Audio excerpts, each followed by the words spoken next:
بسم اللہ الرحمن الرحیم۔ السلام علیکم دوستو، اکثر لوگ دو قومی نظریہ جس کی وجہ سے پاکستان اور ہندوستان علیحدہ ہوئے اس کی مخالفت کرتے ہیں، جن میں ہمارے کچھ سیاستدان اور کچھ ہندوستان میں رہنے والے مسلمان جو غلط قرار دیتے ہیں۔ لیکن آج ہندوستان میں مسلمانوں کے ساتھ جو کچھ ہو رہا ہے، نہ انہیں مذہبی آزادی ہے، مسلمان تعلیم، صحت اور ہر لحاظ سے مسلمان ہندوؤں سے پیچھے ہیں، انہیں ان کے حقوق نہیں دیے جا رہے۔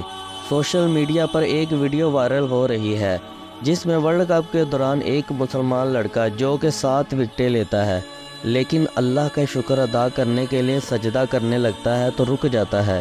اس کے برعکس پاکستان میں مسلمان اپنی مرضی سے مذہبی آزادی کی زندگی گزار رہے ہیں، اور یہ ان لوگوں کے منہ پر ایک بہت بڑا تھپڑ ہے جو دو قومی نظریے کی مخالفت کرتے ہیں۔ آئیے دوستو ویڈیو دیکھتے ہیں۔ یوں دی ہمیں آزاد کی دنیا ہوئی حیران، اے قائد اعظم تیرا احسان ہے